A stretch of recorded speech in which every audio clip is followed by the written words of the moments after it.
हुई थी और मैंने हिफ्ज़ मा तक़द्दुम के तौर पर उस गुफ्तगू को रिकॉर्ड भी कर लिया है। और मेरी जब उनसे बात हुई थी तो मैंने उनसे ये कहा था आप तशरीफ़ लाएँ और जो आप कहना चाहती हैं हम आपको DSNG भिजवा देते हैं और आपको कोई नहीं रोकेगा, कोई आपको बीच में इंटरप्ट नहीं करेगा, आप अपनी बात बयान करें ताकि बात सामने आ जाए। बहरहाल उन्होंने मुझसे कहा मैं आपको 10 मिनट में बताती हूँ, लेकिन यकीनन उनके वालिद मोहतरम ने उन्हें मना कर दिया होगा कि आमिर लियाकत को तो बिल्कुल इंटरव्यू नहीं देना। मगर मैं आपको कुछ बताना चाहता हूँ। आप में से बहुत सारे लोगों ने हमारे चूँकि सिनेमा घरों में भी लगी थी, गेम ऑफ थ्रोन्स देखी होगी। गेम ऑफ थ्रोन्स का एक पाकिस्तान चैप्टर शुरू हुआ है। गेम ऑफ थ्रोन्स में क्या है, एक बहुत ज़बरदस्त हॉलीवुड की फ़िल्म है। पहले तो मैं आपको बताऊँ नाज़रीन मोहतरम कि ये ब्लैकबेरी क्यों मांगा जा रहा है। अब देखिए बारे सबूत इस वक्त है आयशा गुलालई साहिबा पर, यानी उनका काम है कि वो बताएं, वो मैसेजेस दिखाएं जो उनको दिए गए। अब इसमें नूनी क्या कर रहे हैं, वो आए और उन्होंने आकर इसमें छलांग लगाई और ये कहा कि हम यूँ करते हैं कि ब्लैकबेरी इमरान खान का मांग लेते हैं, जैसे कि हुसैन हक्कानी से मांगा गया था और हुसैन हक्कानी ने अपना ब्लैकबेरी दे दिया था। हुसैन हक्कानी ने इसलिए दिया था कि जो दूसरा फ़रीक मंसूर एजाज था वो वाशिंगटन में था और वाशिंगटन में रिम जो कंपनी है RIM जो ब्लैकबेरी जो बनाती है उसने डेटा देने से इनकार कर दिया था, लिहाजा और मंसूर एजाज तक रसाई नहीं थी तो उन्होंने हुसैन हक्कानी का ब्लैकबेरी लिया था। यहाँ तो रसाई है क्योंकि यहाँ गंदे मैसेजेस हैं, वो गद्दारी के मामलात से। अब यहाँ हैं गंदे मैसेजेस, जिसको किए हैं उसका फ़र्ज़ बनता है नाज़रीन मोहतरम, और मैं इसमें उलमाए कराम को अगर आप कहेंगे तो मैं उनको भी बिठा दूंगा, उसका फ़र्ज़ बनता है कि वो सबूत पेश करे कि फ़लाँ शख्स ने ये मर्द ये औरत के बारे में किसी ने बहुत खूब लिखा था कि औरत अगर किसी के साथ कोई भी इल्ज़ाम तराशी करनी चाहे तो वो क्या करे। तो किसी दानिश्वर ने जवाब दिया था कि उसका औरत होना ही काफ़ी है, तो ये उसके लिए बहुत काफ़ी है। तो इस वक्त चूँकि झुकाव सारा एक तरफ है, हमें इस वक्त ये नहीं देखना कि औरत और मर्द की क्या बात है। मामला ये है कि आपने कहा गंदे मैसेजेस, आप मैसेजेस बता दें, वो आप नहीं बता रही, आपकी मर्ज़ी। आप मांगती क्या है, आप कहती हैं ब्लैकबेरी दो मुझे 2013 से 2016 के दरमियान। अभी आप ज़रा ये डेट्स सुनिएगा, आप ये बहुत इंपॉर्टेंट बात है।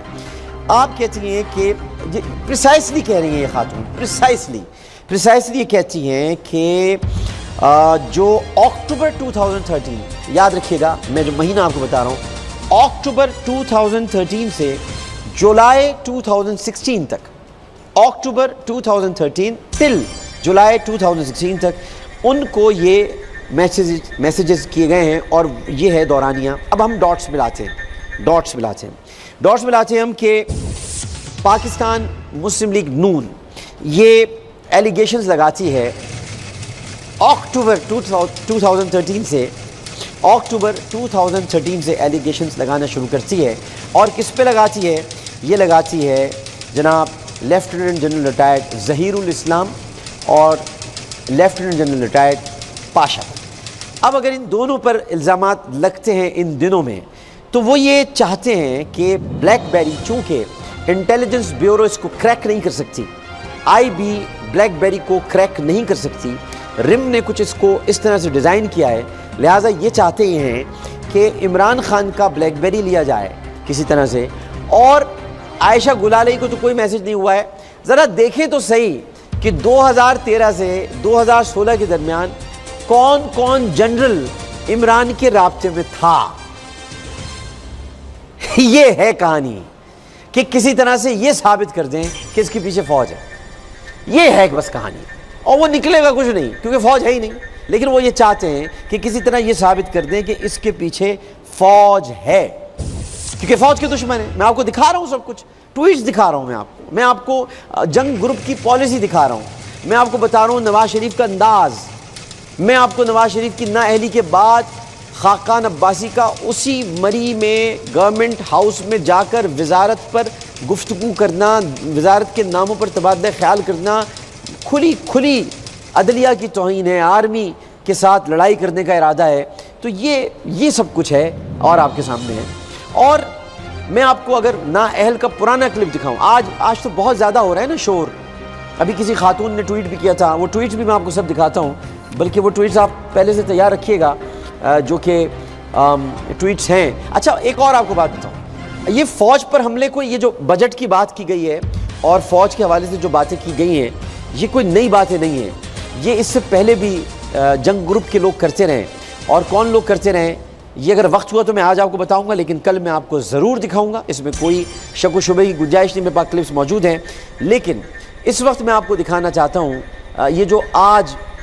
بات کر رہے ہیں عورتوں کی عزت کی، ان کی حرمت کی، بالکل ہر عورت چاہے وہ کیسی ہی عورت کیوں نہ ہو، وہ عزت کے قابل ہے۔ اور کل کسی نے کہا کہ جناب آپ نے گلالئی قبیلے کے بارے میں یہ کہا ہے، تو میں ان کو بتانا چاہتا ہوں میں نے کسی گلالئی قبیلے کو تنقید کا نشانہ نہیں بنایا، میں نے بتایا کہ 1927 میں برٹش گزیٹر میں کیا لکھا تھا۔ اگر کوئی پنجابی گلو بٹ نکلتا ہے تو پنجابی برے نہیں ہوتے، اگر مہاجروں میں فہیم کانا اور عارف چریا نکلتا ہے تو سارے مہاجر دہشت گرد نہیں ہوتے، اگر کوئی سندھیوں میں عزیر بلوچ تو خیر بلوچی ہے، بلوچستان میں اگر کوئی برہمداغ بکٹی نکل آتا ہے تو سارے بلوچی غلط نہیں ہوتے، لیکن اگر گلالئی قبیلے کے اندر ایک عائشہ گلالئی نکل آئی ہیں تو اس کا مطلب گلالئی قبیلہ نہیں ہے۔ جو برٹش گزیٹر میں لکھا تھا میں نے 1927 میں وہی پڑھ دیا تھا، اور پختون روایات پاکستان کی سب سے باعزت روایات ہیں اور باغیرت روایات ہیں، لہٰذا ان کی پامالی ہو رہی ہے ان باتوں کی وجہ سے۔ پہلے تو ذرا آپ یہ دیکھیے، جو نونیوں کے ہمدرد ہیں، ذرا نونے کا ایک کلپ تو دیکھیں پرانا، اور دیکھیے گا اس میں خاص طور پر ضیاء الحق کے بارے میں ان کے کیا خیالات ہیں اور عورت کے کردار کے بارے میں وہ کیا فرماتے ہیں، ملاحظہ